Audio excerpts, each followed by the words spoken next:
Welcome to Empowered Ease. I'm Jen Olinger. This show exists to challenge the patriarchy by celebrating women who help others in their way and in their time. Women who choose slowing down, self love, and honest inner work over hustle culture. Beginning now, Empowered Ease will release new episodes twice a month on Mondays. Each episode brings you a powerful woman, a leader, a healer, a parent, or a caregiver who invites us to pause, go within, and ask, who am I? What do I really want and need? We slow down together, we learn practical tools, and we reclaim our permission to rest, to receive, and to shine. So thank you so much for joining me. Please like, follow, and review the show so that you never miss an episode, and also because it helps us to continue to grow. So welcome to Empowered Ease.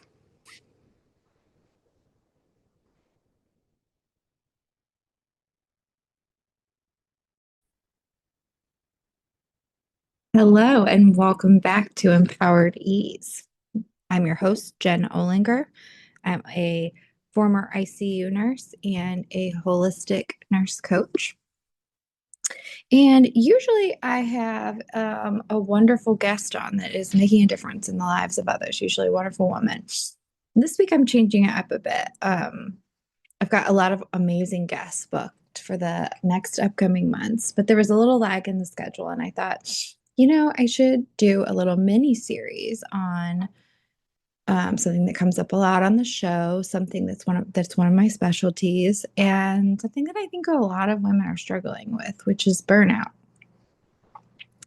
And so I thought, I'll tackle burnout one little bite-sized piece at a time, right? Because we're tired, we're overwhelmed with burnout. Like, we don't want a bunch of things coming at our plate, right? And really, that's how we need to approach change anyway, little bite-sized pieces at a time. Otherwise, we're setting ourselves up for failure. So that's what I want to do with burnout. And there's a lot of topics to cover, especially when we're doing the bite size, right? Some might not apply to you, and that's fine. You can leave those. But if you're feeling burnt out, I encourage you to check out this series. So today we're going to start with one that I was guilty of today, which is why it inspired me to start here. But letting yourself rest without guilt. So in the Midwest today, there's a snowstorm, and man, I don't even know. There's at least 6 inches, but there's probably more than that. And so I'm feeling stir crazy. My dog's feeling stir crazy. I had all these plans to I'm doing this beginner's jujitsu class, and I've been doing these home renovations, and it's bitterly cold. And so I'm just feeling tired. I wanted to sleep in this morning, but I made myself get up and just dragging all day. And I'm just have this angst, this burning anxiety that I'm sure a lot of you can relate with. And I'm why can't I just let myself rest today? Why can't I? And then I decided I'm gonna. So I took a bath. I did this. I've been doing this light flash meditation that I would, if you want to hear more about, let me know, but it's amazing. And so I took a bath, I did that, and then I thought, this is the topic. This is what we're going to cover today on the podcast. This is where we'll start, because I think this is a really common problem women face, one many of my clients have been able to relate with. And that's that sometimes even when we're letting our bodies rest, our mind is not actually letting us rest because we're shaming ourselves, or we don't understand all the kinds of rest that we need, right? We need more than just to rest our bodies. We need to rest our emotional selves. We need to rest our sensory selves. So we're going to dive into some of that today, kind of talk about some of the barriers that get in the way. So let's kind of dive in here into resting without guilt. So some of you know, some of you don't. That's kind of what kickstarted me back into my healing journey as an adult, was a major burnout after being a critical care nurse for 10 years. Oh my goodness.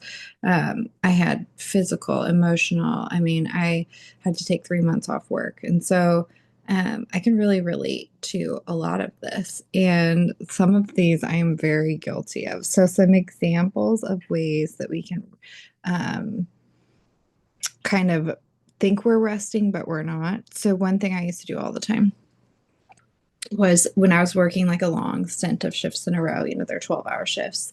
I would get home after a 12-hour shift and like in the middle of a 3 or 4 day row in a row, and just like I've been talking to other people all day, focusing on other people, and have had no time to myself. And so I find myself like wanting to stay up late, like watching a mindless show or scrolling on my phone, right? And so I feel like I'm resting, giving myself some form of rest, like time to myself, but that is like working against me. That's a good one. Like I mentioned before, shaming yourself when you are resting your body, like that's not restful if you're in your head talking against yourself. Oh, another one. This one used to happen to me too. Waking up in the morning and like the first sign that I'm awake, right? My body, my brain has the awareness, oh, I'm awake. The to-do list for the day starts running in my head. And even though I may have not gotten enough sleep, I may have not gotten 7 hours, that I may be exhausted, I will pop up and think I gotta keep going on this list, right? So that's what I've gotten to haven't done in a long time. Like I've learned to really let myself rest, but it's one that I feel like I used to do all the time, and a lot of people are guilty of. Let's think of some more. Well, we'll go through them, but there's a lot of ways which we can um, kind of sabotage our rest. And we need, like I said before, more than just one kind of rest. So first let's talk about kind of what burnout really is. A lot of definitions of burnout talk about like physical, emotional, mental exhaustion caused by work. But I think any of us that actually work in burnout know the truth to that. And the truth is that it's emotional, physical, and mental exhaustion from chronic stress from work, but also with like misaligned things going on in your life. Maybe you have the added pressure of like a sick relative, or a relationship in your life is struggling, or you're having financial problems, right? It's like the add up of life and work. It's not a personal failure as much as it is. It can be a lot of different things, right? It's a lot about mindset shifts that need to happen um, in order to tackle the things that are causing the burnout. So that's what we'll start to address here. So it's often a combo of, and I see this in my clients all the time, like nervous systems on overdrive, right? Like this is so common with people who work in healthcare, because you're worrying about conditions and other people all day, and then you're heightened, you're thinking about, oh, gotta check this, gotta check this, gotta check this, right? You're on your list, and then there, like in the ICU where I work, there's alarms, there's several different kinds of alarms. There's just so much noise going on, so your nervous system is just like in fight or flight, or just all the time, right? It's also that in combination with issues with boundaries, which a lot of us have issues. We may think we have really good boundaries with other people. Well, do you hold really good boundaries with yourself? And what are there some contexts where you don't hold good boundaries? So boundaries issues. Sometimes it is boundaries with other people, and we hold really great boundaries with ourselves. And then it's also a combination sometimes of like some identity issue of like it's common for burnout to happen in, well, one, neurodivergent people, because they're masking, so it's extra energy out, they're already using that extra energy. But it's also common, it's certain stages of life, right? Like so during transitions, like your first year of nursing, midlife transitions, when we're rearranging our priorities, and it's more about where we see ourselves and our purpose. When we talk about identity, it's, are we connected to the things we're doing in a meaningful way? So yeah, very, very different things than I think the typical definition of burnout. So we're not going to cover all those things today, but as the series goes on, we will start to address some of these things like boundaries, learning to say no, how to regulate our nervous system, how to build self-trust, how to like create an identity beyond like people pleasing, being productive, how to build healthy communities, sustainable self-care, things like that. So we'll get to it. But this week our focus, rest without guilt, right? This can be a big one, right? Um, there's a lot of cultural things working against us when it comes to this, right? We're kind of in the middle with this internet age of hustle culture where we won't need to be everything, do everything to everyone. And busy is equated with our worth, right? So, like, the busier you are, the more you get done, the more worth you have in this culture. Being resting or is equated more with being like selfish and lazy, right? I mean, I know that changes a little bit with which socioeconomic status you're in, but generally that's how those things are equated. Um, we have a lot of internalized beliefs that were kind of like programmed into us, especially as women with like good girl conditioning and being like the people pleasing that's just built into our culture fits right into this, like why burnout would happen or, encourages or I guess adds to burnout is what I want to say. Sometimes we have internalized beliefs that are working against us, right? Like if I stop doing all these things, then everything will just fall apart, right? Like I then feel like a lot of moms feel like this. Other people need me more than I need to rest. That's another mom run, right? Like being the martyr, self-sacrificing. A lot of these things are learned in childhood too. So sometimes we need to just flip the script, change the narrative, learn to think about things a little differently, get a little different perspective. Um, what is the cost of this of us, right? Of us not really resting? What cost are we paying when we don't allow ourselves to rest? That's a really good one. Like me personally, oh my gosh, I had high blood pressure. I had like panic attacks. Like my heart rate was racing at work, and I was like ADHD was going crazy, brain fog, things like that. Like that's the price I was paying, and who knows long term if I would have let that go on, what that would have developed into. Um, Brain fog, irritability, resentment, struggles in our relationships. These are some of the costs that we can have with that. It can affect our sleep. It can increase our anxiety, all these things. We could, you know, these are all these classic symptoms of burnout we're hearing here. Disconnection from joy and creativity, right? We just burn out. You just kind of feel numb. So I'm really guilty of this one, but this is an important thing to remember with burnout and rest in general. But you can't change your mindset out it as a way to fix like a physically and biologically exhausted body. So I'm guilty of trying to constantly like rationalize or intellectualize things. So if I can understand it, I can make a plan and I can start working on the plan. And this is learning more to let be, let it go, right? Which is a hard thing to learn, and I am by no way in no way mastered it, right? It's a process, and I don't know if I'll ever stop. I don't know if I'll ever get there to any destination, but I'm getting better. So I think what we need to talk about is really then what is rest, right? How can we do things? What kind of rest do we need? So, um, let's start with this rest. And you might want to write this down. I'm going to say it more than once. Rest is not a reward. Rest is not a reward. It is, you do not have to earn rest. You do not have to be, productivity is not a requirement for rest. Rest is not a reward. So if you need to write that down somewhere or make that your new mantra, I think for a lot of us, we need that reminder. Rest is not a reward, right? We don't have to earn rest. And it's not just going on vacations, it's not just taking a nap in the middle of the day, right? So I want to focus on three kinds of rest.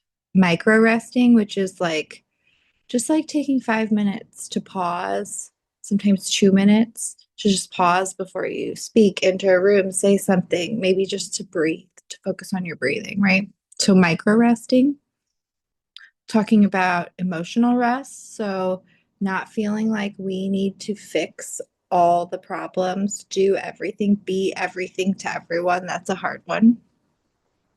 And then we need sensory rest. We need breaks from our phones. We need silence. We need soft lighting. We need to set the tone. We need to give our nervous system a reset. So this is about, excuse me, this is about protecting our energy, right? So we want to get in the mindset of thinking about sustainability. We want to sustain our energy. We want it to be this precious thing that we get up every day and we think, first, how do I sustain my energy today? How do I take care of myself so that I can do the things I need to do? And that's a hard shift and one I'm still working on, but we're going to get there together, right? So, we're not superheroes, right? The older we are, the more rest we need. Honestly, the more of these like resets, the more I learn to let go in new areas and find that that's actually the answer to a lot of my problems. Is learning to let go, right? So, let's practice as long as you're not driving. If you're driving, maybe say these things out loud. Do not close your eyes. So, obviously, you need to be safe to do this, but let's practice like a 2 minute pause here. Um, this is something you can do moving forward once a day and set a timer. And all I want you to do is breathe and notice your body. So, you can listen to my words if you want, but you can listen to music. But the point is for these 2 minutes each day to look inward. Notice how you're breathing. Are you breathing past your upper chest? Are you actually taking full breaths? Because that keeps us in fight or flight, keeps our nervous system wired. And if you are, then take a couple deep breaths all the way down into your belly as deep as you can, right? Notice if when you're breathing, you feel tension somewhere, some pain, some discomfort. Maybe stretch it out, breathe into that area, give yourself a little attention. Something I like to do is ask myself, like, what do I need right now? And I took a while to start realizing it, but sometimes it's like water to pee, what if I what body signals am I numbing? Because we learn to do that. So take that 2 minutes if you can, um, and do a micro pause. Um, for some of us who aren't used to this, it actually might be difficult, and your brain may like tell you this is stupid, this is a waste of time, right? And that's just your conditioning. It's not true. If you have thoughts, which like this is a lot of people I hear when we talk about like meditation or being mindful or pausing. It's like, oh, I just think the whole time, and that's okay.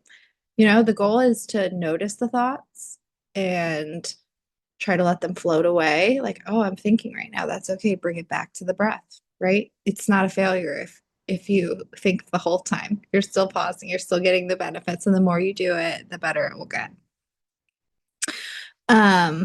I said we'll do it right now, but we'll do it in a minute. Another thing we can do is, oh, okay. So the guilt and the shaming, right? That is an energy sucker. I did this workshop last year about energy blocks, right? And shame, guilt, avoidance, huge energy suckers, right? So we need to learn to like flip the script on our guilt, on our shaming. Um, Sometimes it's hard to to do that. And if you need more help on like understanding how much shame, how unhelpful shame is, because I think a lot of us believe that shame is helpful, it's motivating, right? But if you look at Brene Brown, a shame researcher, which I'm sure you've heard of her, I mean, she'll tell you it's actually the opposite, right? It works against us. So resting now help some things you can tell yourself instead of what you're shaming yourself. So if you catch yourself shaming yourself, which is normal, right? We don't like change right away when we are trying to start new practices, right? We catch ourselves, we fall back. So the first part of this is just like, I'm doing it, right? I just shame myself catching yourself doing it. So, and then you want to either like rationalize with it, like, that's not very nice, right? Speak back to it. You can challenge it, right? You can say a mantra like rest is not earned, like we talked about earlier. You can tell yourself one of these phrases like resting now helps me show up with more presence later. Say I'm allowed to be a human being. I'm just a human doing. And this is my favorite. I don't know if they used to read this in like a lot of yoga classes I used to go to, but it's what is it called? The des oh, I have it written out. It's I don't want to butcher the name. Des a Desiderata poem that's I think it's a very long poem written in like the 20s. It's like a father wrote it to his daughter as advice on how to have a happy life. And it's long and it's been translated. But one of my favorite parts is you are a child of the universe, no less than the trees and the stars. You have a right to be here. And you should Google the whole thing if you are interested. And maybe I'll put it on the Patreon page if you guys are interested in reading of it. It's really beautiful. And I think it's like emerged so popularity around like recently in the last decade, but also like it was really popular in the 70s and I believe the 50s as well. So like some times of growth, this poem pops up again and is popular. So it's worth the read if you're interested. Um, so anyway, moving on. Um, so moving forward, we talked about like flipping the script, the 2 minute pause. And I think another thing you could do is give yourself, like if you're already doing that, or if those don't seem to appeal to you, is like a non-negotiable daily ease moment. So like maybe you decide to sit and have your coffee or your tea in silence every morning and look out at the birds out your window. The older I get, the more I like birds. I don't know if that's a genetic thing, if that's just what happens when women get old, we start liking birds, but I've noticed some of my good friends also really into birds. I have a bird book and I look them up what they are because I have a pond and we live off a lake and love the birds. Okay. Anyway, could go on forever about birds. But so make yourself your coffee, tea. Make it a routine to go for a short walk outside. Maybe take your dog. Just like maybe once around the block, right? I used to do that when I was younger and I loved it. I need to do that more. Stretching before bed or the first thing in the morning. That's the one thing I've been doing lately is getting up and like moving my body. And it's not like traditional stretching. I can't find myself getting into videos. I've just been like turning on music I'm feeling and moving my body. Learn to frame it in your head differently as like maybe like water, like a plant you're watering. You're giving, you're maintenancing yourself. You're not indulging by resting. Don't think of this as like a gift. Think this as like required maintenance for your system to keep functioning in a healthy way. So any way you can say that or flip that to yourself. And if one of these mantras or sayings sticks with you, like write it down, put it in on your mirror, put it in your car, put it in your wallet, put it around where you're going to see it. I have like a sticky thing on my mirror in my bathroom that says, "You got this." And I love it. So any way you can say that or flip that to yourself. And if one of these mantras or sayings sticks with you, like write it down, put it in on your mirror, put it in your car, put it in your wallet, put it around where you're going to see it. I have like a sticky thing on my mirror in my bathroom that says, "You got this." And I love it. Okay. So the next thing we're getting to. Okay, so number 4, the gratitude at the end of the day or practicing gratitude in general. So I like it at the end of the day, but you can do it in the morning. Think of 1 to 3 things that you're grateful for that happened during the day or that you have in your life or from the previous day. It helps us build, well, gratitude helps with a ton of things, but honestly, it helps with a sense of self-worth, which this is part of this, right? We're trying to shift our mindset into believing we are worthy of taking care of ourselves first so that we can show up for the other things that we care about. Okay, and the fifth and final thing that we can start to practice is a pause or a body check in before saying yes. So when anyone makes a request of you, instead of just saying yes, because a lot of us, like, well, we're people pleasers, we'll say yes, we'll overwhelm ourselves, right? We'll put more on our plate than we can chew, or we'll answer from our best selves. And the truth is, we don't show up every day as our best selves, right? So practice a pause. So take 1 or 2 breaths before answering. Feel your body. Like, do I really have the capacity for this? Think about it. Do you have the time? Like, use that space.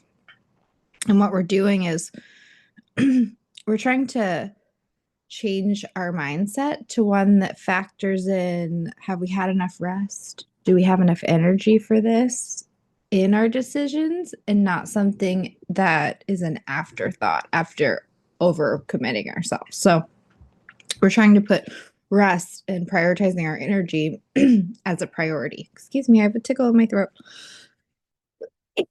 Yeah, okay. So those are 5 things: a 2-minute pause, flipping the script or changing the narrative or on the shame and the guilt, taking a moment for ourselves each day, whether it's with our morning coffee or a walk, just do something for ourselves where we pause that we enjoy. Practice gratitude, and then try to pause before answering a request, right?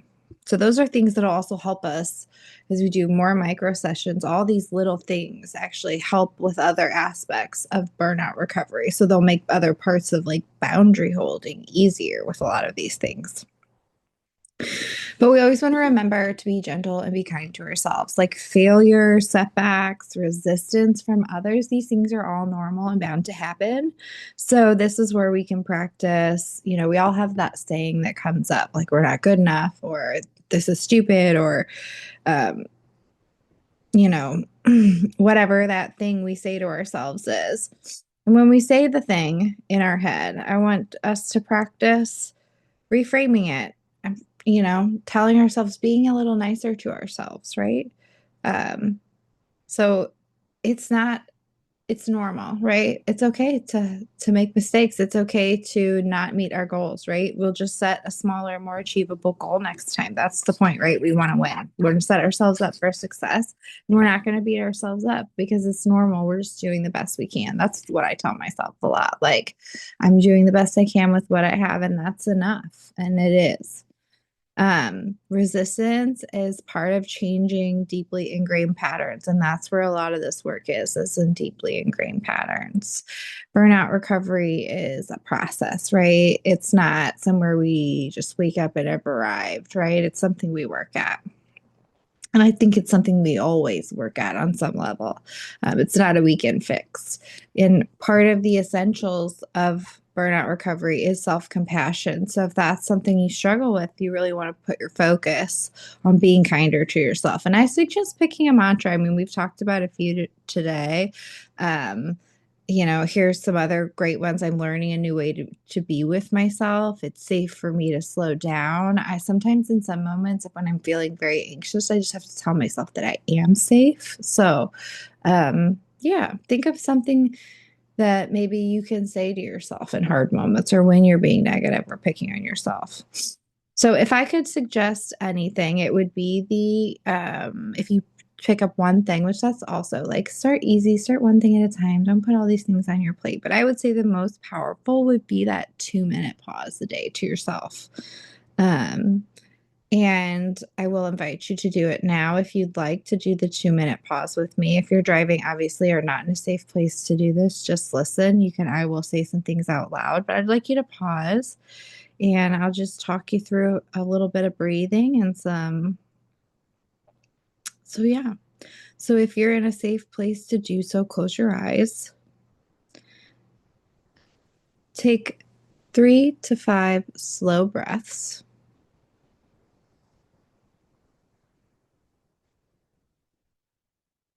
And as you exhale, imagine relaxing your shoulders.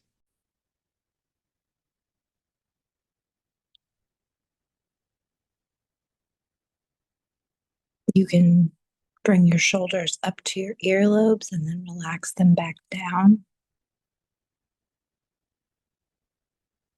Try to lengthen each inhale and then lengthen your exhale just a tad bit longer. Relax your jaw. If you have your tongue pressed to the roof of your mouth, maybe relax your tongue. And as you're deepening your inhales and exhales, notice your body, notice your breath. Are there any areas of tension that you're feeling? Any areas that you're hesitating to breathe into? Can you focus your breath to those spaces?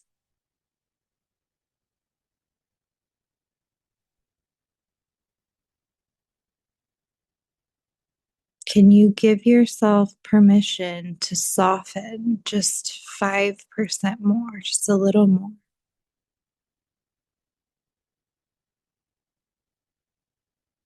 So repeat this in your head or out loud.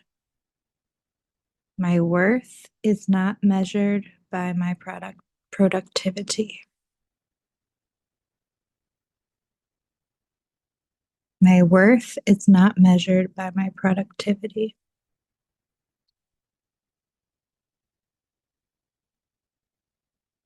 Rest is my birthright, not something I have to earn. Rest is my birthright, not something I have to earn. Beautiful, beautiful. Okay, well, I just want to do a quick recap of all the great things that we've gone over today. And yeah, so burnout is systemic nervous system based, not a personal flaw. Resting without guilt is a core element of recovering from burnout. Micro practices like the 2-minute pause are enough to begin to shift patterns. If you guys haven't read Atomic Habits, you should. It's amazing. I am obsessed this year. Offer one simple this week experiment. So try something this week. Choose one small practice from today's episode and just commit to it for 7 days. And if you want to take it one step further, journal about your experience. Okay, here's my ask of you. If you loved this episode, if you know someone who is struggling from burnout, share this with them. I would also love to hear how this is going for you, what you're thinking, what's coming up. Share your biggest rest guilt. So you can DM me, you can tag me on social media if you want to do a post. You can find me on Insta, Facebook, Substack, LinkedIn, TikTok. Oh man, I think that's all of them, but it's Jen Olinger. I would love to hear like what your biggest burnout or biggest rest guilt is. I'd love to hear about your personal burnout story. Stay tuned for our next solo episode where we will address another micro part of burnout and we will slowly bite-size work our way through burnout recovery and stay burnout recovered together. So, if you like this, please like the episode, subscribe, leave a review, share it with your friends, especially if you know anyone who's struggling with burnout, which let's be honest, like every woman out there today. Um, yeah, follow the show on socials. I would love that. And yeah, stay tuned. Thank you so much for listening. And I look forward to digging into this topic and hearing your feedback.